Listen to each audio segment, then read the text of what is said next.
Good afternoon to everybody out here on the East Coast, and good morning still to everyone out west. My name is Will Patch, and I'm going to be moderating our conversation here today. I just want to run through a few quick housekeeping things, questions that always come up. Yes, this is being recorded. You'll get that recording in your email tomorrow. You can also find that and other resources on the Enrollment Insights blog, which, if you want the short version, that's niche.bz/insights. That'll take you right to everything. Tons of great content there as well. How to use this platform. If this is your first time joining us on our new webinar platform, off on your right hand side, I know a lot of people have found the chat already. You can go ahead, introduce yourself, where you're calling in from, joining in from, and then there's a Q&A tab there as well. And that's really great because as you have questions that pop up, you can drop those in there. We don't have to go searching through the chat for them. Those will be all pulled up onto stage with us at the end. We also had some questions come in advance. So if there's questions you see that are really of interest to you, you can upvote those, and then we'll prioritize based on those upvotes here at the end. So just want to make sure you know how to use everything here. I'm going to be handing it off to Cooper and Cherish throughout the time here. We'll, at the end, leave plenty of time for questions. If we go a little bit over and you have to leave, no worries. It's all recorded and you can go back and refer to that. So Cooper and Cherish, thank you. This is your show. Awesome. Really appreciate it, Will. Thanks, everybody, for joining. We'll get right into it. This is our webinar on school search trends leveraging seasonal data insights. My name is Cooper Obenreder. I may know many of you. I work here as the manager of the K-12 digital strategy team, supporting our partners, and I'm joined by Cherish Fong. Thanks, Cooper. Hi, everyone. I'm Cherish Fong, Strategic Digital Marketing Coordinator, working on the K-12 team here at Niche.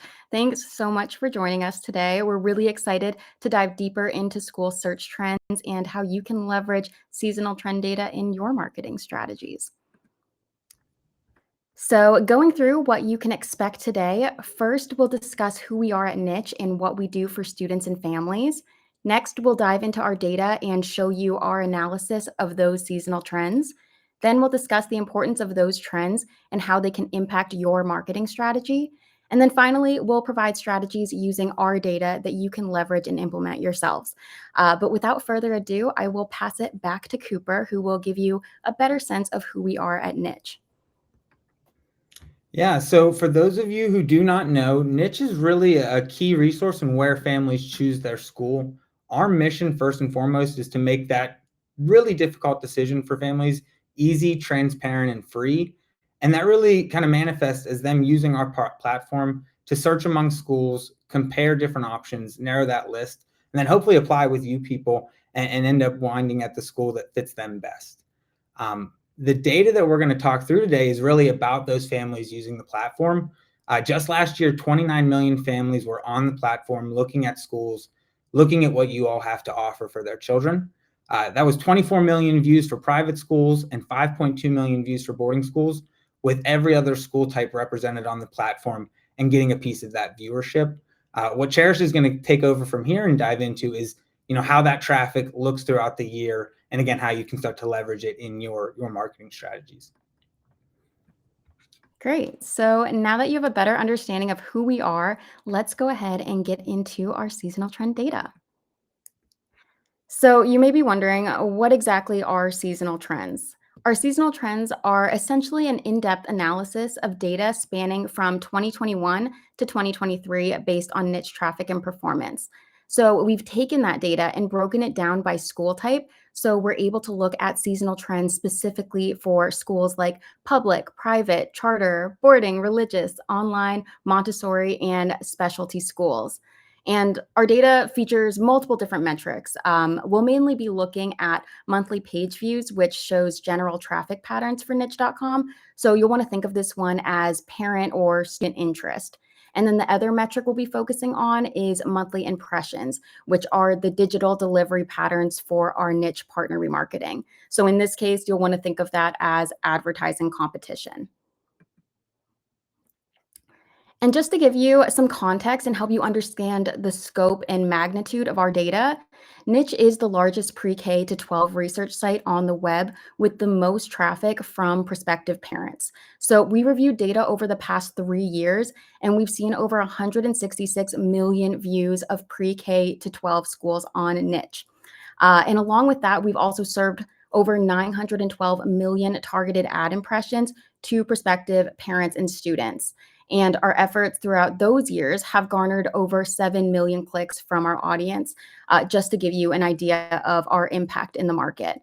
But now diving into the data itself, in this main graph, you'll see niche traffic trends for all K-12 school types. So reminder, this is an aggregate of data, but you will see that there are peak traffic months on niche.com in January, March, and August. And then you'll see during summer months and later winter months, we hit some low points, which makes sense if you think about the traditional school year. But this is essentially data at a broad scope, and we'll break it down even further as we go. And just to add to that, as the largest site for researching families, we also have a set of unique and valuable data specifically from a variety of schools and parents. So this isn't data that you can get just anywhere. So in the past 3 years, we've had over 2,500 partners who utilize our advertising services, with over 90% who choose to renew their contract with us. So we really strive to bring schools the best results as possible. And we're very data driven here at Niche, and we want to make sure that we're reaching out to parents and understanding their journey as well. So that can reflect in our marketing strategies and in turn yours as well. So we've surveyed over 1,000 parents to get deeper insight on their search journey. And Cooper's going to share some of our findings on that in a moment. But I've given you a sense of what we're seeing in the market. And here you'll notice that there's an overarching graph of all K-12 schools year over year. And on our end, we're seeing engagement has grown over the years and competition is also on the rise. And speaking of growing engagement, we've seen click-through rates with our remarketing increase each year since 2021. And this really shows that we're delivering high quality traffic. It's not just a quantity game for us. However, I also mentioned competition is on the rise as well. And with more partners coming in, we want to emphasize the importance of having a strong marketing strategy in place. We've seen that impressions have had a big jump from 2021 to 2022 and are continuing to remain steady. And with that competition increasing, spend among schools is also continuing to increase as well, which is something that you can expect when there are more players in the game. But this data is really here to show the growth of digital marketing over the years and the importance right now to stay visible. And these next two slides that I'll show you breaks down a niche traffic, also known as page views, by school type. So these graphs can help you see where you stand in the niche market and help further explain traffic trends. For instance, in the first pie chart, we see that private and independent schools account for 68% of traffic as compared to school types like charter and public. You'll also see that a larger portion of our traffic is going to non-boarding schools versus boarding schools. And again, these are really here to show you and provide you an overarching view of the marketplace so you can get a sense of where your school stands compared to other types. And this is just a continued portion of the school types broken out. So you can see on the left, you'll see the traffic broken down by specialty. And then on the right, we're looking at where all girls, all boys, and co-ed schools stand. Now, this is where we start getting into the data on a more granular level. So we're going to use this example of private schools, but reminder, this is just data for one school type out of the many that I've mentioned. So looking at traffic trends for private schools, you'll see that the brown line is niche traffic and the blue line is partner remarketing. So this graph can be used in a variety of different ways. You can use the graph to identify peak traffic times. Here it's looking like January and April, or January through April, and August through October is when we're seeing the highest traffic. You'll also notice in March and September, we're seeing high traffic, low competition. So this could be optimal timing to take advantage of in your marketing strategy to outsmart your competitors. Another way you could use this graph is to help explain traffic trends you might be seeing on your end. So you could be seeing a big dip in your traffic in June and July. I'd encourage you to take a look at our seasonal trends data for your school type and see if that aligns with what you're seeing on your end. So there's a lot of other variables that can play into this scenario, but I think comparing our data may offer some peace of mind that these fluctuations are normal and expected. And then following that graph, we also have additional year-over-year callouts. So in this case, from 2022 to 2023, spend and impressions have increased, which shows that competition again is increasing for private schools, and there's more of a need to stay visible in the market, like we talked about. Clicks have also increased year over year, meaning more users and potential prospects are engaging. And then we've highlighted the most competitive period for private schools and when peak impressions occur. And then finally, on the right-hand side, you'll see that we've included strategic action items. So you can use this data to your advantage. So this includes when peak competition months are, and that high traffic, low competition months, like I mentioned before, where you can outsmart competition. And like I said, we've broken this down by various school types and have an analysis on each. So just so you can quickly see how they differ, let's take a look at public schools. So now you can see that we're seeing some different trends here in comparison to those private schools that that private school graph that we were looking at. So peak traffic months are March to May and August to October. And it looks like there are multiple months where traffic is high and competition is lower. So there's some options there on how you can take advantage of that. And again, just like private schools, we have those year-over-year callouts. Here, spend, clicks, and impressions have also increased. And the most competitive time period for public schools is during May through June. And we have those actionable steps in the right-hand side again for you.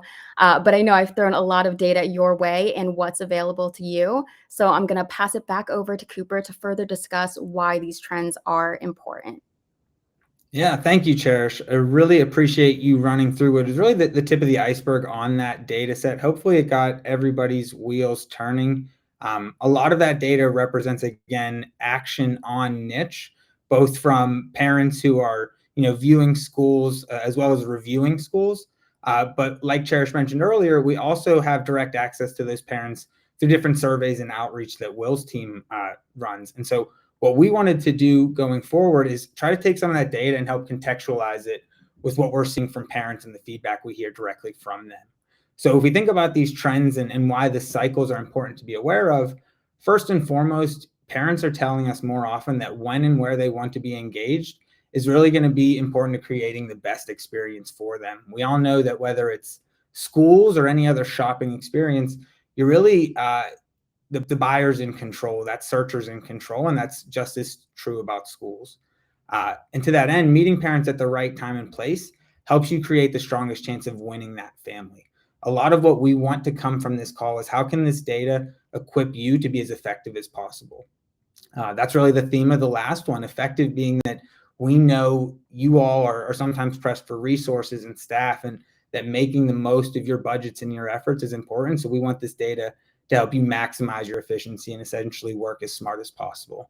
And then Cherish mentioned this last one earlier, but if you think about niche, the amount of traffic and traction we have with parents, we really think it's a good contextual data set for you to understand what's happening, on the ground floor at your schools, whether it be traffic to your website or, the real trends you're seeing with families engaging at visits and applications and things like that.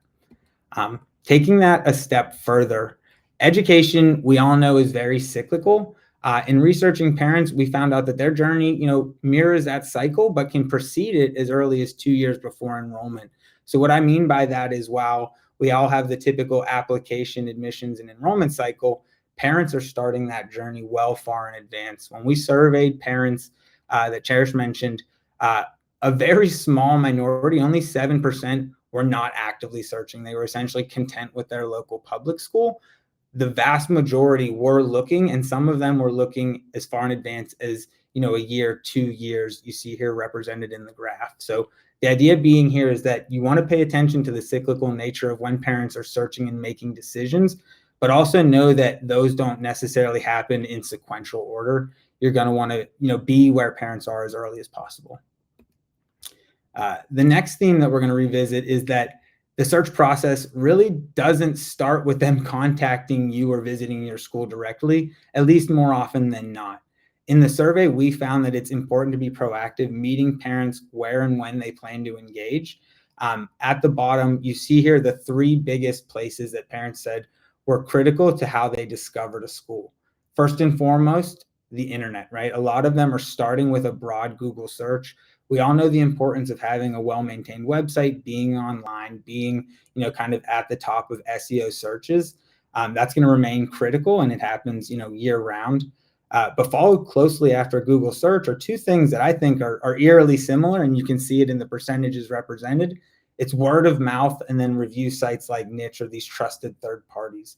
The general theme that comes across here is that while parents are starting their search early, they're also, kind of stealth shopping. They're doing it online. They're talking to their community. So being in those places when they conduct that search, when they're reaching out to their peers, that's super important. Again, in the theme of seasonality and when a parent is searching, you need to understand it's also going to influence how they're going to inevitably engage with your school. We saw a lot of questions about events and open houses and things, and we'll get to that later in the presentation. But referring back to that same survey, I just said it as well, your website, critical touch point with how they're inevitably going to engage. We understand the importance of having kind of an effective flow for connecting parents once they do make it to your site. But the other channels that they've determined are really going to be how they engage with you can range from the emails you're sending year round, social media posts out there, print materials, as well as, again, school search sites and visits to you directly. So taking this data and understanding when you're going to print brochures or when you're going to be updating your website is really something we want you all to take away. Where can you focus your effort, and when can you do that? And lastly, on that theme of, again, where and when to focus your effort, budgeting your resources, planning accordingly is something we hope you all take away from this. Hopefully the seasonal trends help you plan when to allocate those resources to be most effective. When we work with schools, more often than not, they are trying to plan around their fiscal year. A lot of our schools have a July 1st budgeting season, and we, at the partnership level, incorporate this data to make sure we're, setting up partnerships and scheduling media in a way that's going to get you the biggest return. And then we're planning for the future. And a lot of our partners are investing in digital for the long term. So they're signing multi-year contracts with us as well as other vendors to plan for this seasonality and make sure that they are at the right kind of points engaging with their audience. So now let's put that into play, I think, a little bit more practically. We covered a lot of themes and shared the data at a high level. The next few slides are going to be ways that we think you can leave this call and put some of this into play today. The takeaways being, again, plan. You need to stay ahead of the competition as well as stay ahead of the parents in their search journey. So we're going to have some tips on how you can, plan for that and get the right messaging out. Right messaging often comes down to events and deadlines, those critical junctures. We think there are ways to take this data and, again, schedule some things so that you are promoting those critical moments, either with Niche or in your larger enrollment efforts. And a big theme, again, is context. Use this data to compare to what you're seeing in your inquiry flow, what you're seeing in your website traffic, and hopefully take some actions, based on that comparison. There's some reporting we'll walk through. For any of you who have managed your niche profile or have claimed your profile, you get a monthly insights report. We're going to refer to that report. That report is, again, this data that Cherish walked through, but for your school specifically. So we want to compare some of that. Niche profile content, that's really where we put this data into action. If there's peak times to promote certain things, there's ways to do that with Niche or on your website that we want to highlight.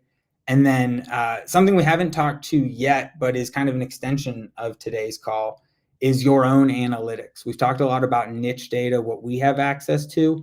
We really think of this as a foil to the data that you all have. A lot of that is going to be website analytics. That could be Google Analytics 4. We provide our partners a dashboard. If you're a partner, you may want to pull that up. but other components that you can look at directly within Google Analytics to kind of do the comparison I've alluded to are traffic acquisition reports and then conversion reports. Essentially, when's the traffic coming in and what is it doing? Again, to see how it relates to niche and the larger themes here. We provide reports, monthly insights report, that's traffic on niche. Traffic on your website is Google Analytics, and then a pixel is traffic across a larger time horizon. Again, just trying to map these out to show you that there's really a comparison we want you all to be taking away from this going forward. To illustrate that, the monthly insights report is what we have in the top left. This is traffic to your profile on niche across a calendar year. If you're a partner, it shows you before and after partnership, but all reports are going to show you year over year. Below that is an example of our seasonal trends. And hopefully that image and that comparison just illustrates a lot of what Cherish and I are hoping you will take away from this. How does it relate to what you're seeing, what you're experiencing, again, year over year, or even, at this moment in time? So a lot of our partners, again, I work with them day in and day out. They're using their report, they're using seasonal trends to make updates to the profile. If they're not seeing engagement, maybe it's because we're in low traffic seasons, maybe they're not promoting the right things, right? So we're trying to use these insights to start making decisions, but also make comparisons. And that is the image on the right. Somebody in the chat earlier asked about data by metro and state. Here's an example of our boarding school market report for the state of Massachusetts in 2023. So that is aggregate data, not showing when the traffic came in, but where it came from and which schools received that traffic. Cherish earlier mentioned that we have seasonal trends for different school types. The same is true of our market reports. We believe there's an opportunity here to combine these and kind of create a data package that gives you a really nice holistic view of what's going on in the marketplace, where you fit in, and some of the trends you're feeling on the ground floor. And yes, all of this data is available and free. We really want to equip you all with this to make those decisions. So again, these are some of the reports that we have available. Excited to get those out to you all. If you take those reports, I mentioned that our partners then use that to put it into action. I'm going to start with the niche profile, but think of everything represented here as a lot of the same content you have on your website. I'm going to focus on the profile because I know different people have different CMSs and different websites, but our seasonal trends, I think in the broadest sense, seasonality is represented by images, right? And our photo gallery, you can have up to 20 images. The main image is what we are using to promote in niche audience remarketing that Cherish mentioned. Our partners and our partnership managers, they use the trends data to prompt action on the photo gallery. What's it like on campus? If I'm a boarding school and it's fall, I want to show that. Same thing with the activities that are going on at the school. If we're doing plays or there's sporting events, incorporating that into the gallery at the right times really gives a sense of what it's like on campus. And as we mentioned earlier, parents want to know about that experience. That's critical to them. The spotlight content, that's a more fleshed out section where it's not just an image, but it's also a link and content. Summer camps come to mind when I think about partners using seasonal trend data. Different seasonal events, stuff that you need to highlight big and bold for a period of time. That's a big point of the spotlight. And then the bottom two sections, those are very date-driven activities, aligns well with seasonal trends. The monthly update, schools, they'll list out things going on in that moment in time to keep it fresh, to stay in front of parents while they're researching. And the upcoming events, that is exactly what it sounds like. Any type of event with a date that you want to drive action to, that's going to take place there. Both of those do have a time delay where the content falls off. So really, partners will use seasonal trends to plan their event calendar. And again, that can be with niche on the platform or in your own day-to-day. Think of when you see traffic on niche, a good time to update not only your profile, but the place that your profile leads to, which is your website. And that is it. I know we have quite a bit of time left, but we really wanted to go through the data we have available and show you the structure of it and share some of what's out there and what partners are currently doing. But hopefully that prompted some questions, some conversation. I saw a lot come in the chat. If you want that data, it's absolutely available. We'll come back to that later. But Will, maybe you want to transition us into the question and answer? Yeah, we have a lot of questions for anyone who has not found it yet or came in a little bit late. There's a Q&A tab on the right side. We had a lot of questions come in. You can upvote questions. We're going to go in order of which one has the most upvotes, making sure we hit these. We did have a lot of questions come in advance that didn't really pertain to this topic necessarily, so we'll be reaching out after to help get some of those answered. But so if you asked a question in advance and don't see it answered, it didn't really fit the topic here. So just to save some time, we went that route. All right, our top one here, drum roll. Marketing in the summer. Can you speak to any insights about the off season? This is a question coming in from Judy. Yeah, Cherish, do you want to take a first pass at this one? Sure, absolutely. So, yeah, that's a great question. And it's a common question that we've had asked before, just because we understand that with the traditional school year, and especially with some of the data that you've seen here in the presentation, that there are a lot of low points. And especially it is during the summer, everyone's off, things like that. So, great question. There are off seasons by school type for sure throughout the year. And I think that can depend on the enrollment cycle and the specific actions that students have taken. But I think something to keep in mind is that you always want to be present. So looking at that data and the results that Cooper has presented, relating back to our 2023 parent survey data, people are always looking. Even though that might be a low point, it's really important to stay present, even if we're seeing low traffic points. But I'm going to pass it over to Cooper to, talk about how you can be a little bit more strategic in that sense. Yeah. I think what Cherish is outlining is very true. Like we may have peaks and valleys in our traffic, but there's interest in partners all year round. In our data, we see partners getting application clicks or inquiry clicks all year round. There are low seasons though, where that typically comes forward with our partners is kind of a foot off the gas, foot on the gas approach. In the peak seasons around application deadlines, open houses, things like that, they're going to ramp up media. We have a product called a targeted promotion where it's kind of piecemeal marketing that they layer on at that time. And then they'll take the foot off the gas a bit during the researching period. And that's where some of our always on media comes into play.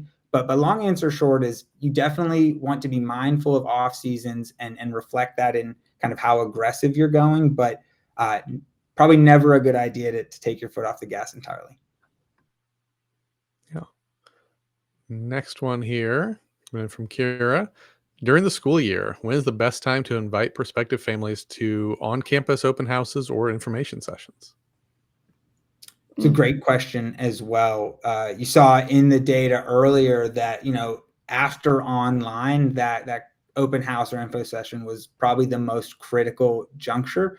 While we don't have data on when the most engagement for that is coming in, I know that often peak traffic on niche is going to be peak engagement for our partners. So in other words, in those fall months, when you're typically running open houses and information sessions ahead of deadlines, I would keep doing that because that's when you're going to be able to reach the broadest audience. And in that broad audience are going to be the people most likely to show up. I think if it's the right place, right time, it's height of their interest, making sure you're there and you'll get the people that can make it to campus. Because I think that's a big component here is you can promote as much as you want, but getting a human to show up, part of that is going to be just maybe their decision, the day they're having, the week they're in. And so I really think it's about, be mindful there's a better time than a poor time to do it, right? On the traffic trends, you saw low traffic in the summer for private schools, maybe not the ideal time to engage those families to come to campus, but in the fall season, when they're at the height of their interest, being there, I think is the highest likelihood for success. And you can never downplay the effect of weather on campus visits either. Yeah, yeah, good or bad, right? If it's Yep. summer and I live near the ocean, I might be heading that way. Yep. All right. Next one up. What are some peak months to amp up and increase marketing efforts for enrollment? From Jessica here. And Cherish, I think the interesting answer is it varies, right? You showed the difference between public and private at a Yeah, high level. So, exactly. Just like you said. So this great question. It really depends on your school type and enrollment cycle. So like I showed you before in the data, we've broken this out so we can get a little bit more granular. But just speaking on a broader level, like I showed you in my section of the presentation, that graph that contained an aggregate of data for all K-12 schools. What we're seeing on our end, just in a broader sense, is that we're seeing peak traffic in January through April, and then August through October. So I think that's something to keep in mind. But if you want to get a little bit more specific to your school type, I do recommend, reaching out to a niche representative to get that specific information pertaining to seasonal trends for your school. Yeah. And just to add to that, there's traffic, and that's a peak and maybe an opportunity to be in front of the parents. But what I thought was nice about the data Cherish presented is we market with so many partners that we see when the competition's out there. And as you all know, maybe the best time to market is when you can spread your dollars the furthest. So when you look at those graphs going forward, I like to think of, if interest is above competition, you may have an opportunity there. But if competition is above interest, there may be you may not be able to afford not marketing, if that makes sense. So again, it comes down to your school and exactly what you're trying to market. But the data we have definitely shows there's the right times based on what you're trying to achieve. yeah. Next up here, and I'll kind of take this one, but how can I manage our school's social media platform? Being the only person in the department, we had several people ask about social. While it doesn't really fit in here, I did want to use as an opportunity to share out a link in chat here to our parent survey. This is going to be a great resource for any questions about social, about what's driving parents to act, things like that. So for all the people asking about social, doesn't really fit into this necessarily, but yeah, this should help answer those questions for you. Next up, this is a good one. This actually came in late, but there was a lot of interest. What is the most missed opportunity for new clients using niche? Great question. I won't do the ads and advertising side of it. I'll just do, you're a partner at any level, you're on the platform. What's the biggest missed opportunity? I'm going to say leaning on your partnership manager. I think when you sign up for a service like Niche, maybe there's an expectation that it's kind of a set it and forget it. But we have a really dedicated team here that their job is to help you all kind of answer the questions that Cherish and I are trying to do right now. But they're going to have context about your school. They're going to be closer to your data, the products and websites and things that you're using. So without maybe a cop out answer, I would say leverage your partnership manager. After that, I would say fill out your events calendar. Just anecdotally, that data, that section, you can list one link in the calendar, or you can list individual events, and we see tremendous increase in performance when you list the events out. So use your resources as the theme, whether it's people or stuff on the profile. But Cherish, anything you'd add from your perspective? Yeah, I think that's a great point. I'm going to piggyback off of that a little bit. I think a big missed opportunity for new partners at niche, like Cooper said, could be taking full advantage of your niche profile. I think, first impressions are so important. When students and prospective parents are coming to your niche profile, we want to make sure that we're seeing eye-catching and captivating visuals. We want to see upcoming events listed on your profile. We want to see academic programs spotlighted. We are driving high intent audiences to this page. So you want to really put your best foot forward. So I think this goes for new partners, existing partners. I think there is just always room to, amp up that profile and use it, strategically in the best the best way that we can. So that's what I would say. I'm going to cheat and jump in too. But making sure to keep the images fresh, timely, and relevant.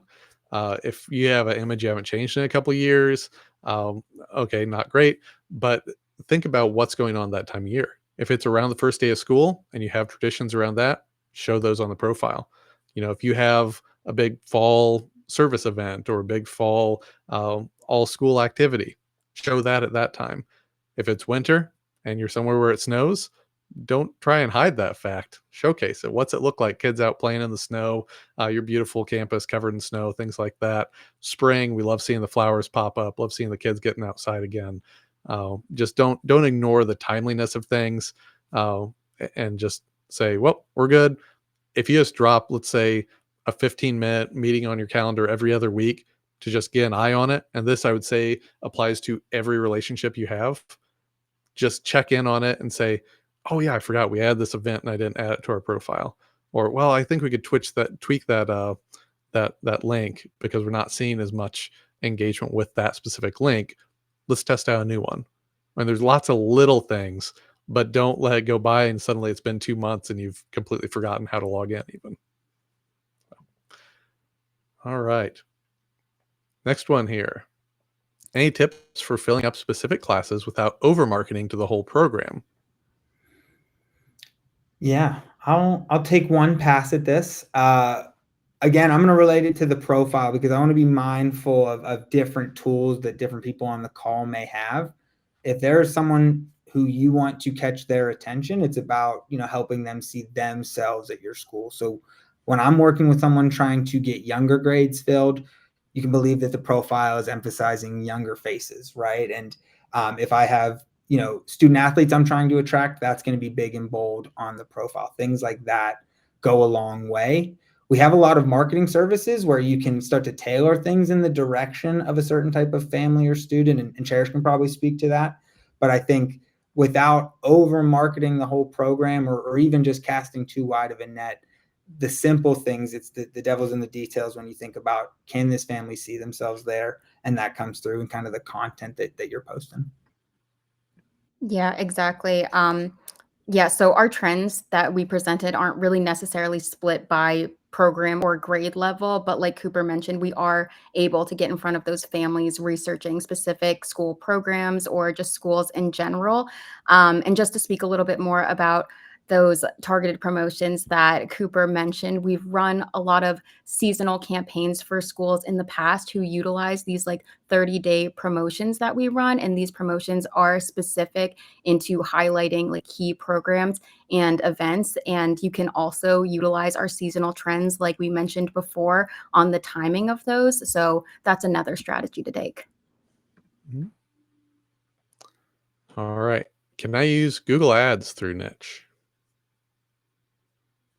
Great question.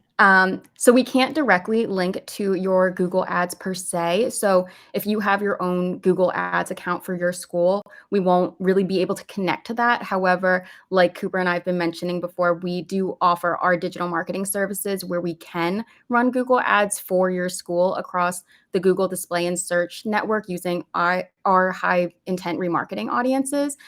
So a digital marketing coordinator like myself on our team would be on the back end of that and be monitoring and optimizing those campaigns using our best practices. Yep. The only way to reach niche users is through niche. Google has made a lot of changes. Was it 3 or 4 years ago? They made some big changes in how you could run ads and where they could go to. So yeah, if you want ads on niche targeting niche users, we're here to help support that. But that's not something you really do on your own. And in spite of what third parties might claim, it's not something they can do either. Yeah. Yeah. And just to round that out, when we serve niche ads, it's coming from niche, which is, I think, a big component of this. 29 million families on our platform. A lot of them, they may not know the schools that we're partnering with. So we really want to be kind of handing off and introducing them to schools. And so it comes from kind of niche branding in the niche account. All of that being said, plus one on everything Will and Cherish said, feel free to also use our seasonal trends if you are running ads. Let that influence some of what you're doing. We don't want to kind of hold that piece back. So it's definitely something to help influence you, but Cherish is an expert and can do it as well. All right, here's a fun challenge for you. How about some tips for filling those last empty seats during the summer? We know traffic's down in the summer, not as many parents are looking, but there's still a lot of parents trying to wrap things up or they're moving. So what are some suggestions here? Yeah. The monthly update on your profile is above the fold. It is big and bold. As soon as somebody lands there, we have lower traffic during the summer, but it is just as engaged as somebody during any other time of the year. If that person is coming to the profile, they're likely still in search mode. That's really the only reason someone makes it to niche in the summer, is they probably are reevaluating a decision they may have made. So use that monthly update at the top of your profile. Still enrolling, now enrolling, and that would be probably the quickest, easiest way to make sure you're getting visibility to fill those seats. But Cherish. Yeah, yep, agree with everything that you're saying. I'd also, consider highlighting actionable headlines in your ads or any sort of messaging if you do utilize a campaign with us or if you're doing it on your own. I think deadlines really help, especially in the summer, because people are able to see those ads and, it's more urgency, if you will. So I think that can be really helpful, especially during the months where traffic is a little bit lower. But yeah, just echoing everything Cooper just said. All right. Where do we go to see the seasonal trends on the partner accounts? Great question. There would be the segment slides that Cherish showed, both private and public. We have that in another 8 or 9 varieties, I believe. And then the market report would show which schools in those segments are getting traffic and where that traffic's coming from. You won't be able to see your direct competitors' trend line. You can see the bucket you all fall in, and then maybe the chunk of the bucket that they are getting. So a little bit of contextual data, but you would not be able to see, like a partner's school directly. Is that Hopefully something they that find in the answered it. partner account? Is it something that they reach out to their partnership manager for? Yes, I think that's always a good fail-safe here. If you're ever wondering how to get any of this data, it's linked in a lot of places, but your partnership manager or your niche point of contact has access to a lot of it and can help facilitate that as well. Next one, I'll actually tackle this one. Will you release another article on niche PK-12 state enrollment and marketing for 2024? The data for 2022 and 2023 was insightful. Thank you. We are not planning to this year, just for the sake of our time capacity. It's one of those we'll try to get back into next year. We've just got a lot packed into this fall right now. So that's something definitely you can still look at 2022, 2023, but we're not going to do a new one this year, just for the sake of it. It's a big undertaking. Next up, how has enrollment at Catholic schools changed in the past 5 years? So that is not data that we have in the seasonal trends. We just alluded to the state of enrollment marketing, which has some relevant data by school type that you can review from 2023, but would not be qualified to speak to kind of the overall trends over the past 5 years, just not in the data we crunched for this. Yeah, and to add to that, like Cooper said, we don't exactly have the data for Catholic schools. However, we do have data for religious schools for the past 3 years. So you can reach out to to a niche representative to get more in-depth data on that. But just like those slides that I showed you previously about like the private schools and the graphs and the year-over-year breakdowns, we do have that for religious schools over the past 3 years. And we know from national trends that the number of Catholic schools has declined. Now, we don't know if that's consolidation then. Some states don't require private institutions to report at the state level. So you have some gaps there in terms of total enrollment. But we do know just from national reporting that the number of Catholic schools has declined. Yeah. And right. one last call out on that, the niche audience insights report that I alluded to earlier, we're going to be publishing the summer edition of that here soon. Correct me if I'm wrong, Will, and it does have some of that national data in there. Yep. So keep an eye out for the Niche Audience Insights report. Should be able to address part of that last question. Yep, that'll be coming out to everybody before too long here. I don't have the date off the top of my head right now. But, and when is the best time during a school year to update your site? Great question. So I did see this question in advance. I'll approach, when I read site, y'all's website, independent of niche. If this is coming from somebody in admissions and enrollment, I'm going to say, do not update your website during peak season. I think a lot of what I see with partners that can sometimes be a challenge is changing their website, things like inquiry forms and enrollment flow during the critical months. And I think that just throws off parents, throws off reporting, things of that nature. But if it's about updating content or images, stuff Will and I alluded to earlier, I think there's kind of an ongoing work that gets done there. Partners on our end, they change their cover photo at least semi-annually, if not more frequently.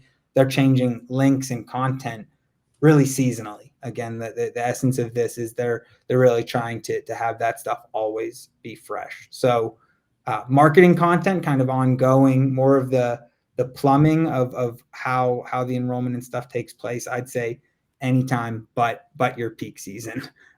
But Cherish or Will, anything to add there? No, I think you covered that one. Okay. Yeah. Okay. Already dropping some stuff in the chat there. All right. Can we use niche to market specific programs? We want to intentionally grow our online school. Absolutely. I'll speak to it on the kind of base level. If you offer online as a school, you can have your school tagged to represent that. So you will show that you offer online options. You'll show up in online search filters on niche. Aside from that, all of the content links, things like your academic spotlight, we have schools where online is not the main focus, but they use the academic spotlight to really give it prominence. Different call to actions, links, showing what that experience is like. You can absolutely use different components of the niche profile to speak to that audience. And again, maybe the core one is if you offer online, making sure that you're filterable to as an online school based on that tagging designation. And again, our team can definitely make sure that that's sorted for you if you need to follow up on that. But Cherish, anything from maybe the more advanced marketing side? Yeah, no, I think you nailed it. So yeah, as Cooper mentioned, you can highlight programs on your academic spotlight. I think you can also work very closely with your partnership manager to, talk about the different levers that you can pull to get more strategic about that. And then you can also use those targeted promotions to highlight a specific program. Like I mentioned before, we've seen a lot of schools do that in the past. It's kind of a good way to get outside of your standard remarketing that's just kind of running ongoing throughout your contract. But yeah, I think utilizing those targeted promotions or highlighting it on your niche profile is the way to go. Yeah. And one last thing to add to that, we have an online schools market report. And so that report is going to be for schools that are predominantly or exclusively online. So if you are someone trying to market that part of your school, maybe you're a private school that offers online, use different market reports to see where your competitors are getting traction or where that audience is getting traction. So you can absolutely share the online seasonal trends with you. And I don't know if we made this clear earlier, but when we talk about the traffic we have about school types and what families are viewing, we do have the ability to reach exclusively those families as well. A lot of what Cherish is talking about is at niche, we can absolutely market exclusively to online families, but start with that market report, that seasonal trends report. I think that could be really insightful. All right. Where can I go to find the boarding school's traffic report by state? We do not post these online because they're a monthly updated resource. It's just a bit too much of a tech lift to post live online and have updated. If you're a partner or not a partner, on your monthly insights report that I mentioned earlier, there is a link to your niche representative. If you reach out to that person, you can request any slew of reports really that would be relevant. And once we get you those links would update monthly, but just not posted anywhere for you to grab right now due to the kind of sheer size of that list. All right. As a high school, how can we market and reach the parents in elementary school, targeting 2nd through 5th grade parents? Sure, that's a great question. I'd start by, again, using our advice of tailoring your ads and your visuals towards that demographic first, because it could be kind of confusing if all the visuals that you're using are high school students and you're really trying to reach a younger audience. I'd also consider the demographics and interests and keywords to incorporate in your campaign to get towards that audience. I think what might help would be starting by building like an audience persona to really hone in on those targeting parameters. We've also had partners who provide us a list of feeder schools if you are a partner with us, and we could look internally and try to incorporate what we can there into our remarketing and our marketing strategies overall. And then I think lastly, just creating language for younger students, making sure that that ad copy and the verbiage that you're using aligns with that audience as well. Cooper, I don't know if you have anything else to add to that. Great. We had a few questions come in chat. Let me grab those two here. Let's see. All right. We'll be sent an update reminder that is timely to update our monthly content. We are building that out. Right now, you do not get a monthly email. Our best practice is when you set it, whatever your calendar reminder system is, just set something for 30 days out because that monthly update does fall off automatically. But we are building out, support for things like that to where you'll get notifications. But in the meantime, it would be best to just kind of plan and set yourself a reminder. And Tracy, you were asking about surveys. I'm not 100% clear on that. If you want to ask another question there, kind of clarify that. Let's see. From Denise. Oops. There we go. Are remarketed ads a result of families who visited your niche profile or your website? When you're, go ahead, Cherish, you're in it more than me. No, you're fine. Yes, so our remarketing audiences are based on people who visit your niche profile. So these could be users who have visited your profile in the last 90 or 365 days, but we also incorporate other audiences as well. In terms of remarketing. So we use relevant search audiences, which compiles parents or students who have searched for terms that align with your school. So this could be location, majors, special programs, religious affiliations, things like that. And then we also utilize our competitor school. So at Niche, you're able to provide us a list of competitors, and then we would be able to take the users who have visited those niche profiles within like the last 90 days and incorporate those into our audiences as well. So just to give you a breakdown of how that works. Yeah. Good question here from Ari. Can you share some examples of strong academic spotlights the elementary schools highlight? Would that be individual student stories, more broad? Yeah, great question. I've seen individual student stories. I've seen students who have won awards. I've seen schools who have posted like blue ribbon designations, things of that nature. A lot of the academic spotlights, though, they are promoting kind of achievements, but more so it's kind of promoting new developments.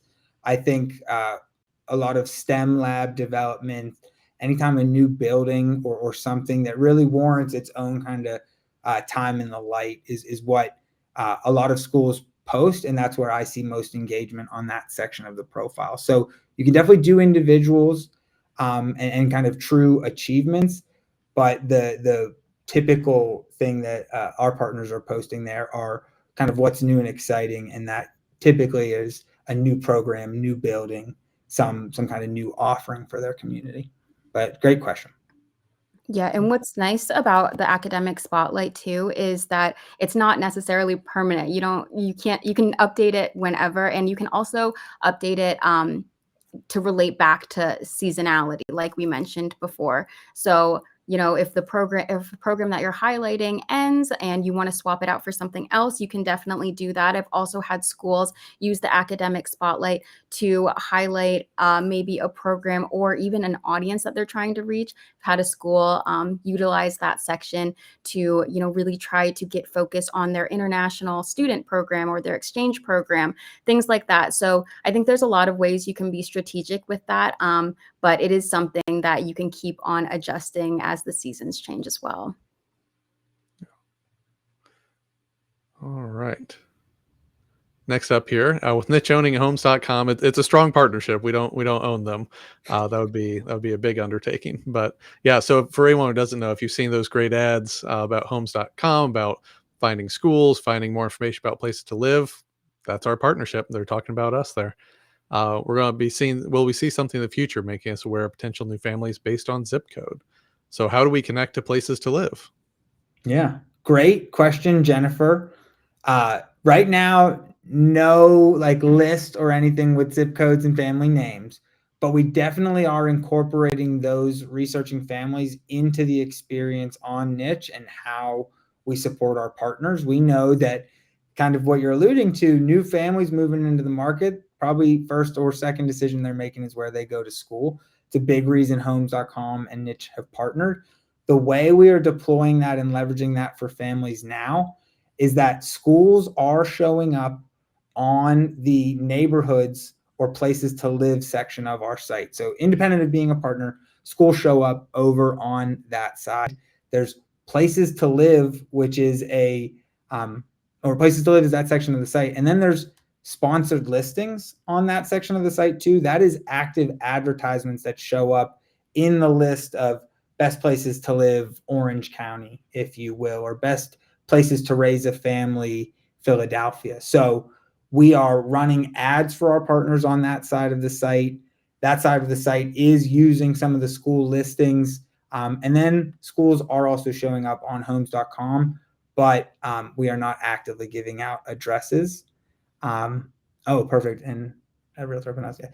And then Cherish's team, she is using some of that researching data, families that visit, maybe neighborhoods that our partners serve. We are feeding that into our remarketing ads. So if a family is looking for best places to live Orange County and you're a private school in Orange County, we are using that traffic data to get in front of that family to show them partner schools. But really great question, really quick kind of connection there of the benefit of the two platforms connecting. Appreciate that. And that was our last question here. So I want to say thank you to everybody. Thanks for coming and joining us. Thanks for spending the time. Thank you, Cooper and Cherish, for putting all this together, sharing all the great insights. For anyone who missed the beginning, you'll be getting an email tomorrow that'll have the recording, some additional resources. We'll get this all out to you. You can find this and a lot of other resources. There were a number of things I referenced in chat. You can find all that on the Enrollment Insights blog. A lot of research, past webinars, just a lot there for you. This is all here to help you. I think if I can say one key takeaway, make good use of the partnership, get in touch with your partnership manager, ask for things that might be helpful. Just really, really great. Yeah. Thank you, Will. Thanks, everybody. Thank you.